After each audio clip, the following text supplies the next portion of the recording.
Meron tayong project ngayon, isang KTM Duke 200. So, pakita ko sa inyo yung Duke 200 na to. Ganito, oh. Kasi mga ganito mga KTM Duke, usually naka-slider naman yan. Ang ginagamit na natin yung ganito. Pag kumpagay mo, pakita mo aluminum. Okay? Yan. Naglabas lang tayo ng options para kay sir. Napili ni sir is itong X7. Yan, locker, no? Ito yung horn na napili ni sir.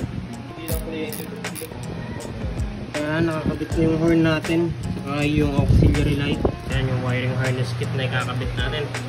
Yung ground zero na 2-in-1. Kaya 2-in-1, may pang auxiliary light, mayroong pang horn. Sisimulan ng igapang ni Master Wang yung ano natin, wiring harness kit. Alright, ground zero. Yan na naman yung mga padaanan ni Master Wang. Kahit maliit yan, ano. Kaya natin nyo gano'ng kaliit yung pinapadaanan. Ayun, no. Wala, dyan natin kailangan padaanin kasi hindi pwede sa taas. Gawa ng ipitin ng upuan yung cables, kaya kailangan dun talaga. Tulad nito mga KTM Duke 200, maganda sa mga naked sport. Wala siyang masyadong fairings, wala kaming baklasin. Pero ang medyo pahirap dito sa mga ganitong naked sport, dahil nga wala siyang fairings, paano mo itatago yung mga kable? So yan, talagang suot kong suot lahat. Baklas kong baklas yung cover ng ignition coil. Eh wala, ganun talaga. Kumbaga para magandang tignan yung pagkakalatag ng wiring, talaga kailangan pagtsagaan. Yun yung medyo nagpapatagal dito. Kasi isipin mo kung winiring mo to tapos basta-basta mo lang binalandra dyan, medyo nakakapangit tignan dun sa aesthetic ng naked bike. Ganda-ganda ng Duke eh, orange yung chassis, orange and black. Tapos lalagyan mo ng kung ano-anong spaghetti nakakitaw dito. Pero wala yan, basic kay Master Wang yan, no? So, punas-punas muna. So mamaya pakita ko sa inyo yung final outcome nito after wiring ni Master.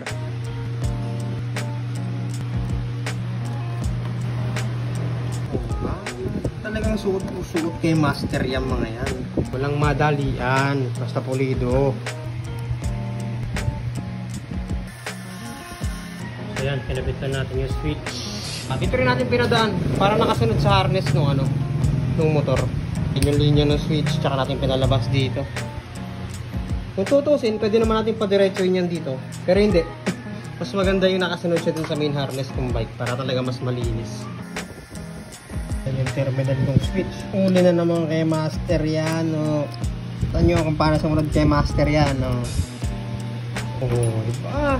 Okay, para sa accessory wire. Dahil may abang tong KTM for accessory wire. So dito na natin lalagay.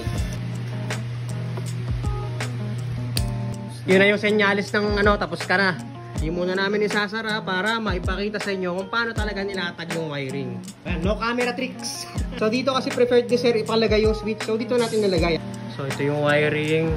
Nakasunod siya dito sa mismong main harness ng bike. Ayan. Sige nga, hanapin nyo nga. Siyempre makikita nyo lang ito tsaka yung sa linya ng busina. Pero besides dyan, sige nga, hanapin nyo nga kung mahanap nyo. Ako nga, hindi ko rin makita eh. Master, turo mo nga sa amin sa mo tinago. Hindi ko nga magturo, Master. Saan mo pinagtatago yung mga wiring? Hindi, mula dun sa busina tsaka ilaw. Trace mo, turo mo. Ayan. Diyan. Grabe ka naman dyan. Ayan, yan. Ito, rekta. Dito yung mga tagpuan. Tapos dito yung pinakang release natin. Tsaka yung mga lumabis na kable. And then syempre ito yung fuse box. Syempre yung kabilang side din. Pakita din natin. Ito. Tago na. O yan, napasadaan lang ni Master. Ang tawag dyan, Master? Extra service. Yun. So yung plaka, inayos na rin natin. Hindi talaga match yung suotan ng plaka ng KTM Duke sa plaka ng Pilipinas. Binraketa natin para may-shoot na rin. Total ilang oras nandito yung motor eh. Yan. Okay. Okay, tapos itong ginawa natin dito sa KTM Duke 200. So ang kinabit natin dito is yung naka ground zero na 2-in-1. 2-in-1 harness kasi meron pang auxiliary light high and low. Tsaka meron pang twin loud horn. So meron itong low. And then meron siya nung high. And then dito naman yung kanyang twin loud horn.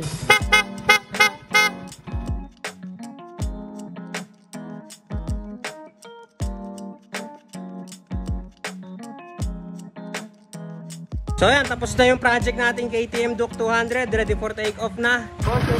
Thank you po. Thank you po. Ingat po kayo sir, ingat po.